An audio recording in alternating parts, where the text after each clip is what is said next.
What up, everybody? And welcome to another episode of the Black Expat Podcast. My name is Carl, and I'm excited to be rocking with you guys for yet another episode. I am very, very excited today to be joined by an amazing young woman who has been to many places around the world, and including the place I currently reside, which is in Taiwan. So once she calls into the show, we'll get the interview underway. I hope you guys have been enjoying the Her Story series. I've gotten some great feedback from it, and I'm really, really happy that I've been able to connect with so many amazing women doing amazing things around the world. And today, I'm really excited to be joined by an amazing guest. And once she calls into the show, we'll get the show right underway. In the meantime, in between time, make sure you guys check out my YouTube videos as I've updated and uploaded new things to there. But enough about me. Are you guys ready? Let's jump right into our interview. Hi, Matilde. How are you? Hi, can you hear me? Yes, I can. Loud and Okay, clear. great. Hi, how are you? I'm doing well. How about yourself? I'm good, I'm good. What time is it where you are? It's 1 p.m. Right now it's 2 o'clock in the afternoon. Yeah. Okay, it is 8 p.m. here in Taipei, Taiwan. But if you don't mind, I just want to jump right into the interview and more about you. So, would you mind just introducing us to who you are, a little bit about your background and experiences, and what led you to being where you are currently? Yeah, sure. So, hello everyone. My name is Matilde. I am 23 years old. I'm originally from Portugal, but I kind of been jumping from country to country ever since I was 15. I first moved to Taiwan, and I now currently live in the Netherlands. Yeah, that's pretty much it. It's the short story. Yeah. So, when you were 15, you started bouncing around from country to country. Now, a little bit of backstory for everyone listening. I used to be Matilda's teacher way back in the day. When she actually was that when you first came to Taiwan? Yeah, yeah. That was a while back, so I do know her kind of well as well. But yeah, so what was that experience like for you when you first 15 years old, you're leaving your home country of Portugal and you're moving to Taiwan? Can you just talk us through what that experience was like for you, what your expectations were, and how you felt during that entire time? Yeah, so it was a challenge, and it was not my own decision to move. I moved because of my parents. So my dad, he got a job in Taiwan, and my mom, at the time, she got a scholarship to study Chinese.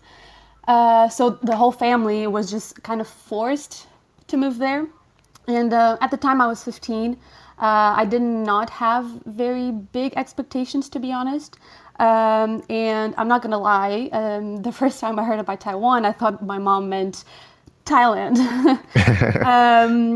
But yeah, I think at first I thought that it was gonna ruin my life. It was gonna be the worst thing that could ever happen to me. It was a whole new country on the other side of the world. I did not speak either Chinese or English at the time, so I can tell you that I was very, very scared. Um, so yeah, we just went and because I did not have any expectations at the time, I think like I went with a very open mind, although scared.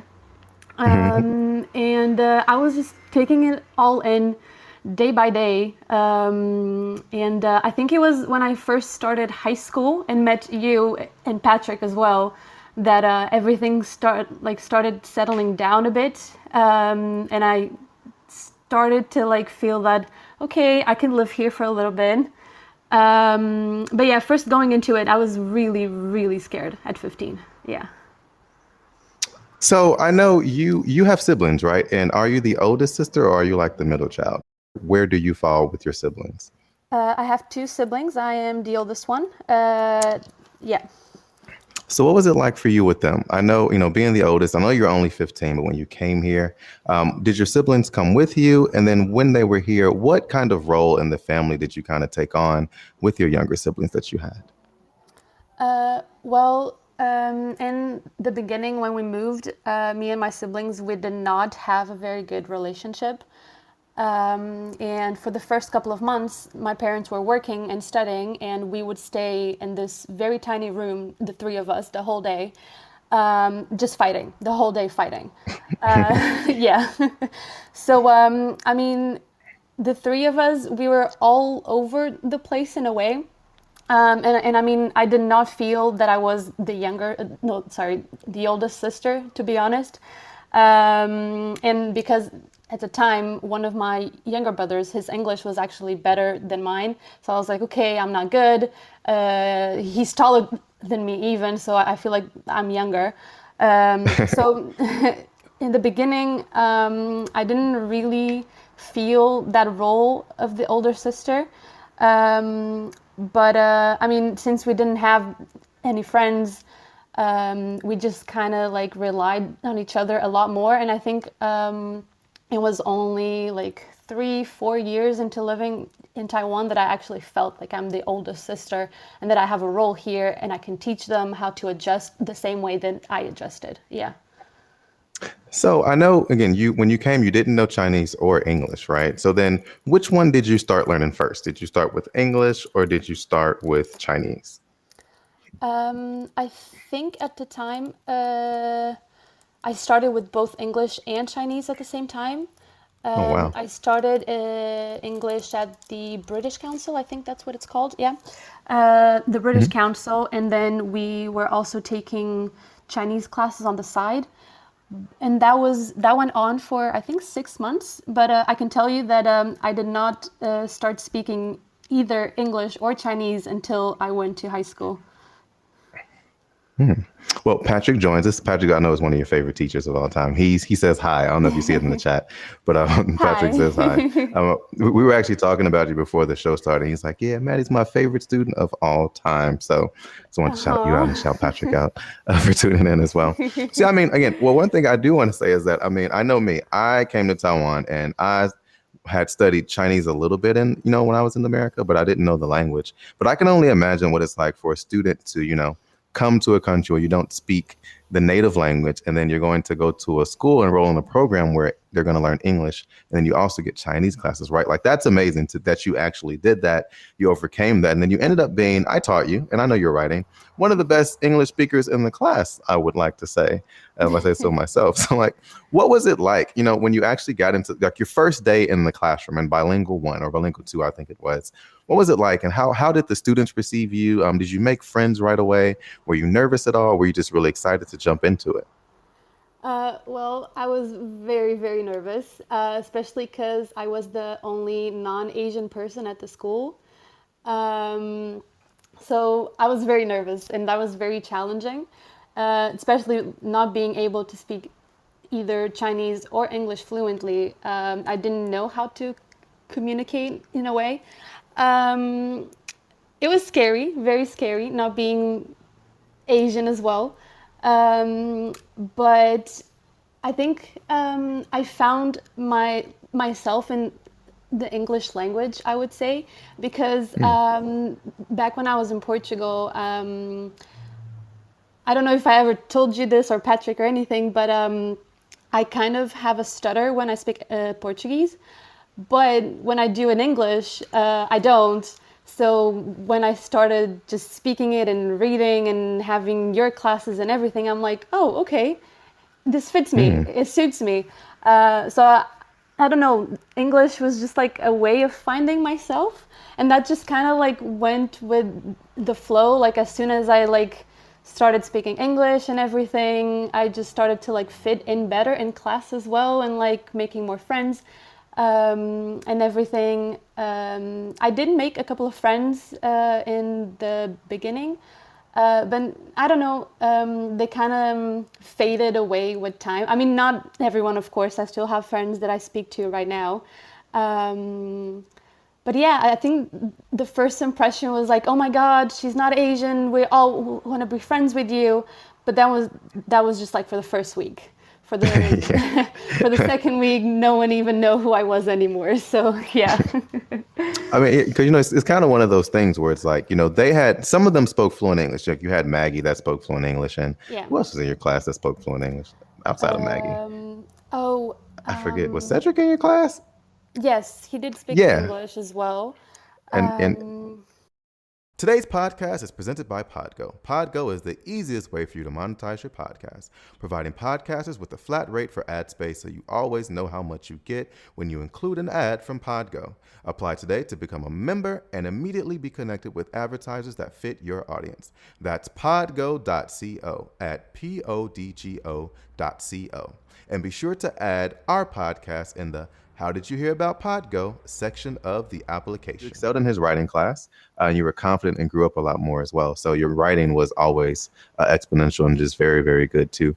But one thing, I don't think you knew this as well. When I spoke English growing up, I had a terrible stutter. Really? And it actually was the same. Yeah, same as you. When I started learning Chinese, I realized that because of the way in which you have to speak the language, I stopped stuttering. So I wasn't stuttering anymore. And I actually did the Martin Luther King "I Have a Dream" speech in Chinese, and that's when my stutter in English went away because I just felt different. Wow. So, right. So yeah, learning language is important, guys. Those of you guys that are listening, do that. It's important. So, you were in high school, and I know you had a few friends at the beginning, but like over time, the first year, second year, and even, once you graduated, because you stayed in Taiwan a little bit after that as well. Like, how did you find friends after that? Where were your friends from mostly? And what sort of things did you do in Taiwan for fun, right? As a high school foreign exchange student here, essentially. Okay. So it was around my second year that I started like really making friends, and that was only because I had my mind set on, okay, I have to learn Chinese. I have to learn it. Let's do it. So every time my classmates would like scream at each other across the classroom, I would just repeat every single thing that they were saying. I would repeat it until like I got this Taiwanese accent that I'm proud to say that I have now. And that's how I started to make friends, and then I really started to integrate, and it was not just those friends that I would have for a week and then I wouldn't have anymore. Like I really had those friends. And I would say for fun, I mean, school took pretty much all of my days. Like we would have to be at school before 7:30 and leave at 8 in the evening. So it didn't leave much room for me to do, teenager stuff. So I think I only got to like go out, go to parties, experience drinking and everything when I started university in Taiwan as well. And that's where I also found this community of students there are from other places. So yeah, kind of like connected with those people as well a lot. And that was really great. That was when I finally was like, oh, okay, there's people like me here. Like it's good. I mean, not to offend anyone or anything, but it was just my kind of people, not because of their race or ethnicity or anything, but it was my people because they've also lived abroad. They also went through the struggles of learning a new language and everything. So that was kind of a relief, I would say. Yeah.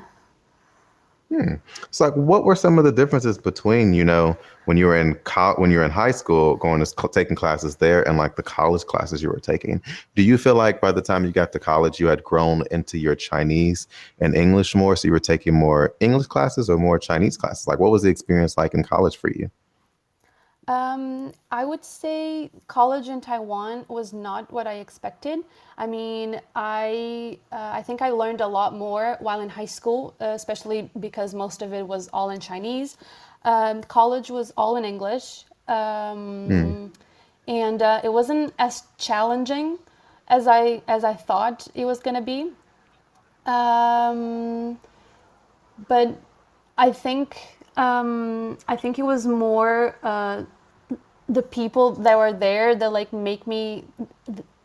made me grow more. I don't know if that makes sense, but like it was not the college experience itself. It was more the people that I met there. Mm-hmm. And like, are you still friends with some of these people that you met when you're in college now? Like do you guys still talk and check in on one another? Yeah. Yeah. Yeah. No, I can definitely understand that, because again, I think no matter where you go to school. First thing is, everyone that's listening that has kids, you can go to different countries and take classes in English. You'd be surprised how many people don't actually know that fact. But yeah, I mean, definitely college is high school is a place where you kind of find out who you want to be, and then college is a place where you find out who you are and how you can become a better version of that. That's what I've always kind of told students as they were kind of growing up and getting bigger. But if you could reflect on your experience in Taiwan, right, altogether, how would you sum up what it was like just to be you, to be Matilde in Taiwan during the short time that you spent there? I think it was the best experience of my life because back in Portugal, I was not the greatest student, and like I said, I had a stutter. So when I go to Taiwan, I find this opportunity to like start over and really be who I am. So I mean, it's the best thing that has ever happened. That's how I can describe it. It made me who I am today and where I am today. So yeah. That's amazing. And if you don't mind me asking the last question about Tom before I move on to something a little bit different, but what was your favorite class, right? I think for me, my favorite class when I studied abroad in mainland China was my speaking teacher, because she did not talk to me in English ever. No matter how much I struggled, she would say, "Nope, I'm going to Chinese you until you get it." And then that didn't make me better, but she had so much energy, and I'll never forget her, how she helped me do the Martin Luther King "I Had a Dream" speech in front of 20,000 students. So like, what was a memorable class or memorable class experience that you had, and what was your favorite class that you were able to take while you were in Taiwan? My favorite class, I don't recall if it was with either you or Patrick, but one of you guys, or I think it was both actually.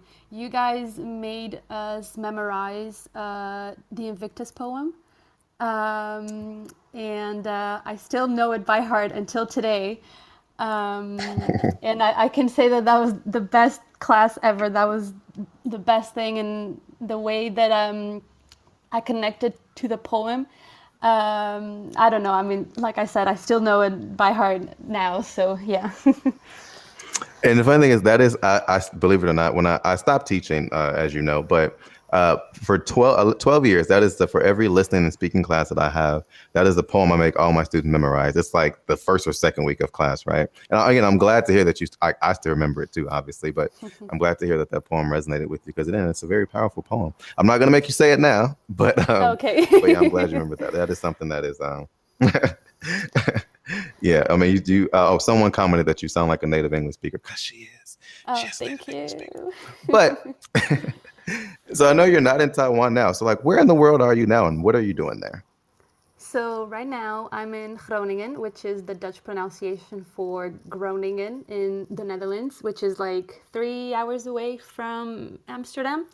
I'm on my third year of university. I'm studying international relations, or I mean, I'm trying to because of the pandemic.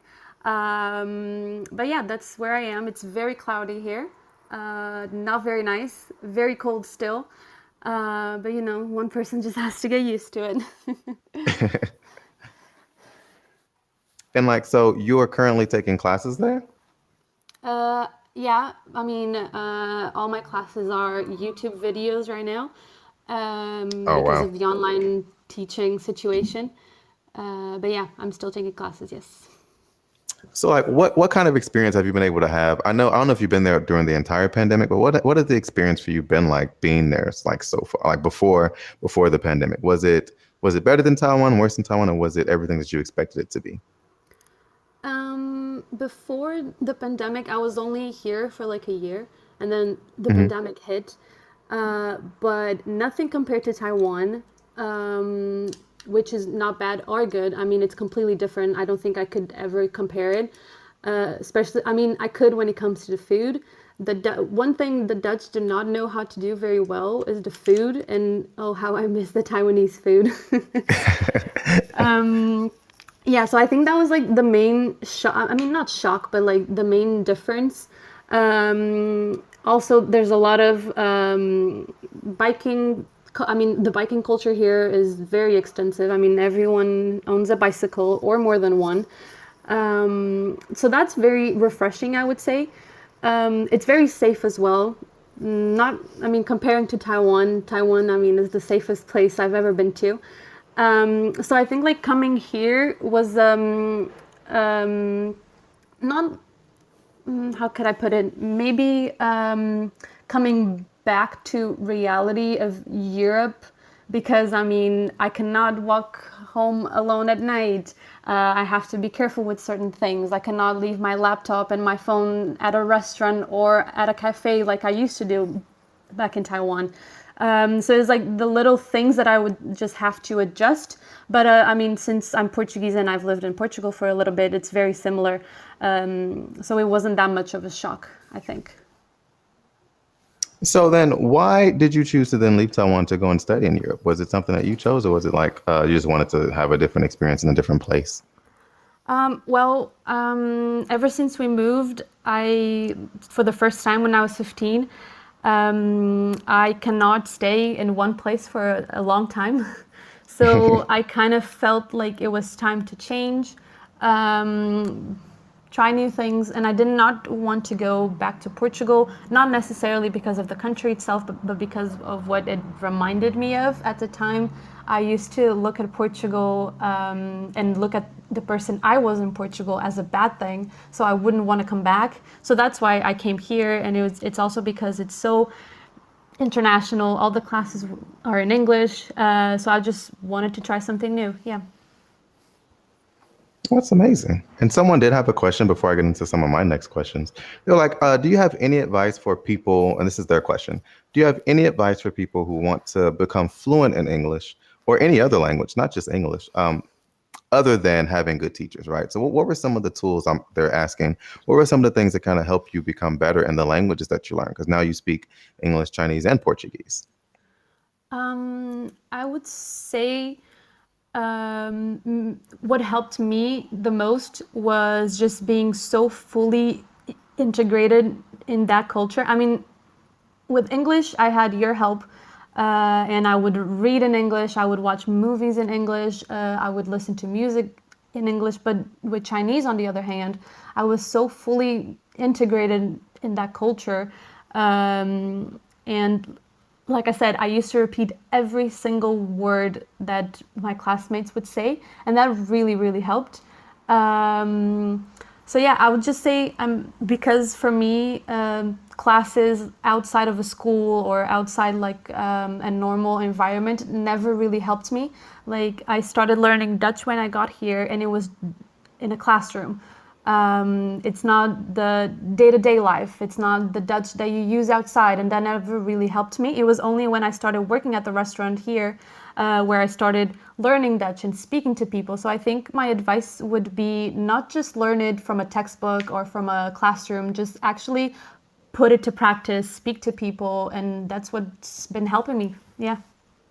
Absolutely. And that question came in from Kelly Xchen. She's actually the host of Girls on the Way podcast. And she actually moved from Taiwan to America, went to high school there, and then went to college there. And then she's actually still lives there and started her own business. So she kind of had yeah, right. She had a similar journey. Not quite the same, but similar.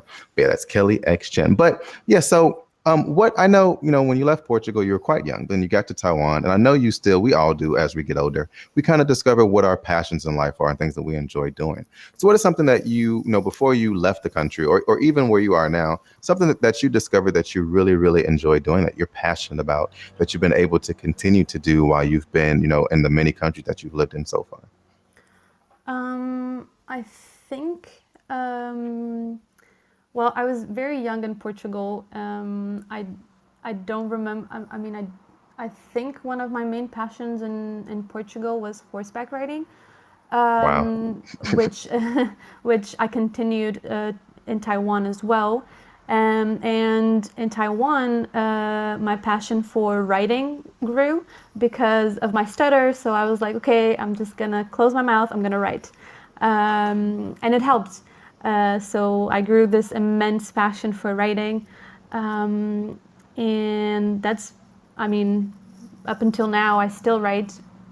And it really helps me connect with my feelings, with my emotions. Just write it down. And I mean, here in the Netherlands, another passion would be to just go for a walk, And I think it was on one of your episodes that you mentioned how your passions just change from like where you are. And I say like here in the Netherlands, like a passion would be just go for a walk, just go biking. Yeah, and here since we don't have a lot of sun, I just grew this immense love for the sun, and I do not take it for granted anymore. So the sun is very, very essential. And when it comes to career-wise, I think my passion, I mean, because I'm studying international relations, I think it's still very related to politics, the legal side of it. Um, so yeah, I think that's it. So like for example, if it wasn't a pandemic right now, right? If we weren't all going through this, how do you think your life would be different where you are now? Like what sorts of things do you want to do or have you really wanted to do that you're like, man, I can't do it, but this is one of the reasons why I'm here. I wanted to do this one or these two things. Like how would your life be different if we weren't in a pandemic right now? Well, if we weren't in a pandemic, I would be working. Um, of course, I would be having normal classes, which I terribly miss. Um, what else? I would definitely see my family a lot more often. I mean, of course, that has impacted not just me, but everyone. I haven't seen my family in more than a year. Um, so that's hard. But I don't know if there was no pandemic, I would be taking on internships that I mean, that I was looking into. I was looking at internships at the Portuguese embassy here, and other opportunities. But with the pandemic, it just put all our lives on hold, and I mean, we know it's not going to be permanent, but at the same time, it's just like it's still ongoing, and it's very draining. It's very emotionally draining. But I don't know. It's hard to imagine a life without the pandemic, to be honest, because it's been so long. And I mean, it's very different there. I mean, my dad still lives in Taiwan, and he goes on. I mean, he has dinner out almost every night, and here it's impossible. Like, we've been on lockdown since December. Everything is closed. We cannot do anything. We have a curfew every night. Oh, Jesus. Yes, so it's just very, very draining, and I would say my lack of motivation. Yeah, also, yeah, my motivation is not the best right now. So, I mean, I would be doing all sorts of things that I mean, all these big dreams that I have, I would be doing all of that if there was no pandemic, of course. So like professionally, like what were some of the things that you were trying to do? I know you mentioned like having internships, but what do you envision your future job being like? Like what sorts of things that you want to do, once you graduated college? Did you want to stay in Europe or did you want to eventually go and work in America or in Australia? Like, did you want to travel to different places and find yourself? Like what were your plans for, postgraduate? What are your plans for like post-graduation? Initially, it was to graduate and go straight to the United Nations. However, ever since I'm in Europe and getting a lot more integrated in this European lifestyle, I would say that I would like to stop at the EU before going into the United Nations. But also at the same time, maybe have something related to Portugal or something like that, either with the government. Yeah, and I think this passion for politics or being a diplomat or anything, it started back in Taiwan as well. Yeah, I think Taiwan just opened all of these doors and windows for me, and that's why I'm so grateful for it. Uh, but yeah, that's kind of my plan. Like the end goal would be the United Nations, I would say. Okay. All right. Are you ready for some tough, challenging questions? Because your family might be listening, but I'm going to ask you anyway. You ready? Yes. All right. So, what was it like dating for you in Taiwan and in Europe? Um, Well, very hard, I would say, in both. I mean, harder in Taiwan, I would say. Um, in Taiwan, it was harder because of the language barrier at the time. Hmm. But once I got more comfortable, it just kind of, it happened. Um,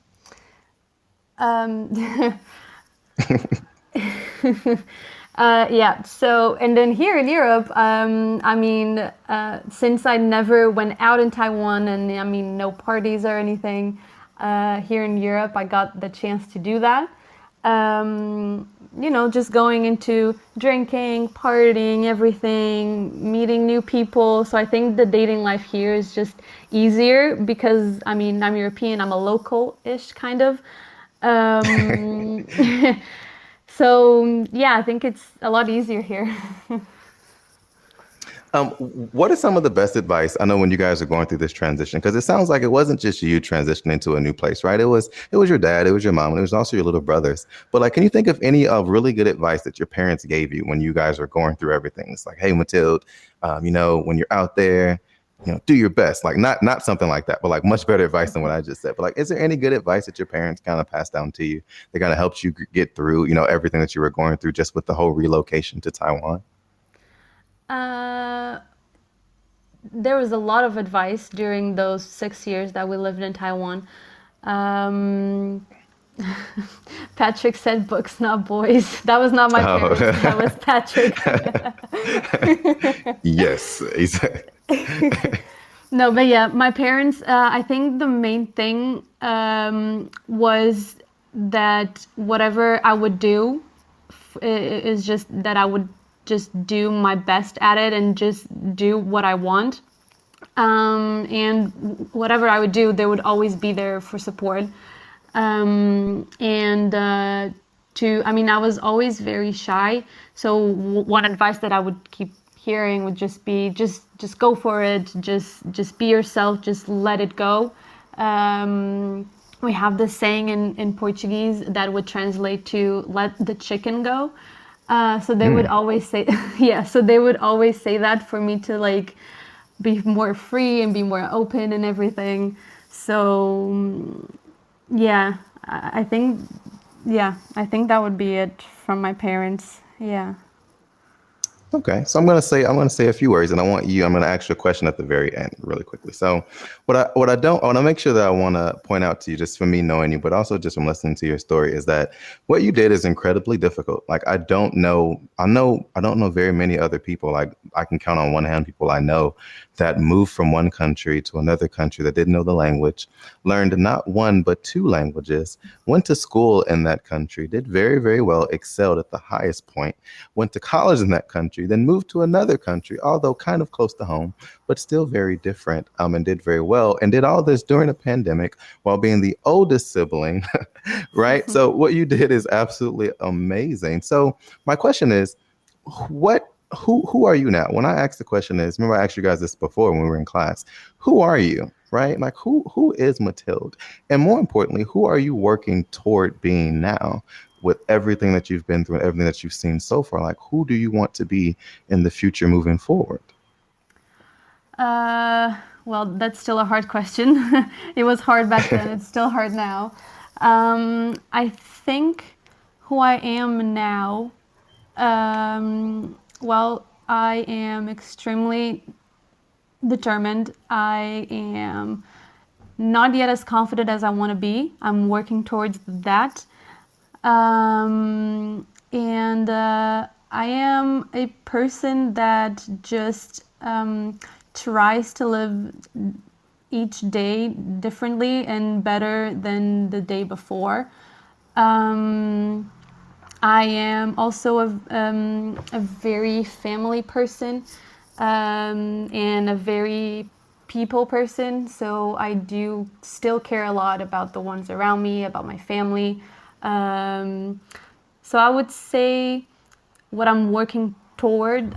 So being more confident and being the best. I mean, it does sound cliche, but being the best version of myself. I know everyone wants that, but I think me traveling from Portugal to Taiwan to here, I think that's kind of the road that I was supposed to take. I feel like I was supposed to take on these challenges. I was supposed to face all the difficult times and everything. So because of that, that's who I am. And I want to work towards more traveling from here to another place to get to that confident woman that I want to be, I would say. Well, as when you answered this question many years ago, that was an amazing answer again. Thank you so much, Matilde. I appreciate it. So, how did your language shift? Like, we know when you were going, I know you speak Portuguese, obviously, but did you find yourself struggling with all the languages that you try to balance in your head at any point in time? Yes, still today.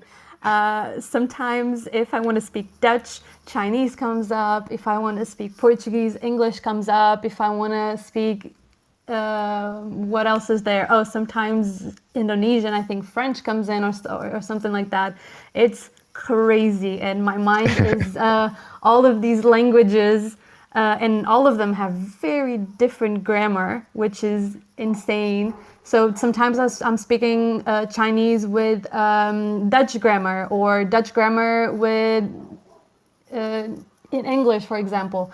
It's very hard to balance it, but at the same time, it's so amazing because I find myself either dreaming in English and then my thoughts are in Portuguese or Dutch or something like that. And if I want to just speak to myself on the street, I'll speak Chinese so no one gets it. So it's very hard to balance it, but at the same time, it's really great. I mean, it defines who I am. But yeah, sometimes I would want it to be easier to switch from one to another. It's still very hard. Man, I am so jealous. I wish I could speak more than like the 2 1/4 basic languages that I speak. I'm going to become fluent in Spanish one day. Now, I don't know when that day is, but it'll probably be when I'm in my 40s. But yeah, so like if you could rank them, like which most fluent to least fluent of the languages that you speak, how would you rank those? Most fluent to least. Okay. So I would say the first would have to be English. Just because, I've learned everything in English, and some words that I know in English, I don't even know in Portuguese. Or English and Portuguese are maybe at the same level, although I know more words in English than I know in Portuguese. Then would have to be Chinese. And then I kind of want to say Spanish, and then Dutch. And then French is just basic. I mean, I understand it. I can order a croissant. So yeah, I think French would be at the bottom. Interesting. See, I never really thought about that because I realized like the most like the variety of the English language Patrick's hilarious. The variety of my English vocabulary. Patrick made me laugh and threw off my question. the my vocabulary in English really did grow when I was in college, right? Because when you're in high school, you use a lot of slang, and teachers in class make sure that they appeal to everybody. But in college, is kind of where you hone in on that language. So, that really does make sense. Again, but it's just so amazing. So, like, what language do you speak to your family? Do you all speak to each other in Portuguese? Do you kind of float back and forth between Portuguese, Chinese, and English? What do you guys speak at home? With my parents and my brothers, I would say it's mainly Portuguese, but I don't think we can, have a full-on conversation without a few sentences being fully in English. And then when we go back home to Portugal and the whole family's together, also part of my family lives in Florida, so they're also very fluent in English, of course. So we all just, it's a mixture between Portuguese and English, and then the rest of the family just tries to figure it out. What are we talking about? But it works, it's different, it's weird, but it works. We just mix the two languages and it works. I'm definitely going to start talking to my mother in Chinese. She's not going to understand it, but I'm going to force her to learn the same way she made me eat my vegetables all the time. But so Man, what's it gonna say? Man, I lost my question by saying other stuff. Yeah. So where is home for you? Right. So I know you've lived in these different places. Like, where do you consider home to be? Right. When people say, "Oh, when are you going home?" Where do you respond that you want to go to for your home? That's still a question that I think about every day. Um, I was very conflicted with this when we moved from Portugal to Taiwan because at the time, at 15, I thought that home was a house with a few walls, a roof, and that was it. That was home. So when we moved, I was like, okay, this cannot be my home. My home is that house in Portugal that is there. That's my home. But with all the moving and with meeting these new people, meeting new cultures and embracing the new cultures, I would say that I find home in people. So, for example, like whenever I'm with my family and we're all sitting around a table with food, that's home. When I'm with friends, having a beer, having wine, having a cocktail, that's home. So I would say that I find home in people, and I mean I've since that there's home in those people and those people are in my heart, so I kind of have home with me all the time as well. So I kind of like shifted from that concept of being just a house with the walls to being whoever I want. I mean, not whoever, but with people that I actually feel comfortable with, where I'm okay, where my heart is. So yeah, it's not just a house anymore. Yeah, which is good because with all the moving, I cannot simply just have one house where it's home. And the teacher becomes the student because, and I've honestly, Matilda, I've never really thought about it like that because, I've been in Taiwan pretty much half my life now, or close to half of my life. And, whenever people's like, "Oh, when are you going back home?" It's like, yeah, America, right? But, my mother, my family, they've moved all over the place since we've been living in America. So when I think of home, like you said, you can't necessarily confine it to, a place, right? My family is my home because that's my heart. And wherever they are, wherever they choose to go, and wherever I meet them will be home for me, right? And I think that is a powerful statement to make for not just expats, but for students like yourself who've traveled to many countries. Hey, home is where you find it, and you can find it anywhere, but you find it in people, not necessarily in places or in actual things. And again, what you said was just, Yeah. I've literally never thought about home like that. And I think that actually just shifted my own personal perspective of of what it means to say this is my home, right? Because again, even sometimes when you grow up, you live in places, it doesn't feel like a place where you belong, right? So when I go back to America, sometimes I don't feel comfortable there. It doesn't feel like this is a place I need to be or where I should be. So home for me then could be somewhere else. When with my family, of course, I'm happy, but that's family. Family is eternal, but home is different because your home evolves as you get older and you get married and you start your own family, right? You have to kind of create home for other people. So man, I almost Yeah, teared up a little true. bit. Thank you for that, Matilda. It's amazing. So this is the part of the podcast where if you have any questions for me or anything else that you would like to talk about, please feel free to ask those questions or follow up with anything else that you have to say or want to mention about your experiences that you've had so far. I would just like to follow up on you just said. Yeah, because I mean the home thing. It's because like my dad, he's in Taiwan. My mom is in Bali. Part of my family is in Portugal. Part of other family is in Florida. I mean they're literally everywhere. So yeah, it is not just those four walls that defines a home. So yeah, that was it. And yes, I do have a question for you. I mean, how how does your whole process like and all of your like from being a teacher, from writing your book that I still have actually, from writing your book, from CP Travels, from the bar, and from the podcast. How was that whole process, and how did the transition? Well, I think, great question. Thank you. Patrick wants to know what's your mom doing in Bali? We'll get to that in a moment.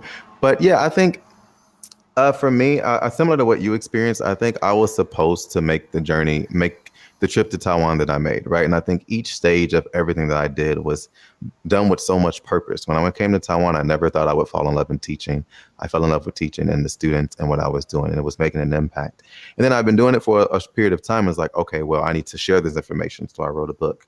And then I started traveling all these different countries. I'm like, man, I want more people to be able to travel too. So let's start a travel company with my best friend, Patrick.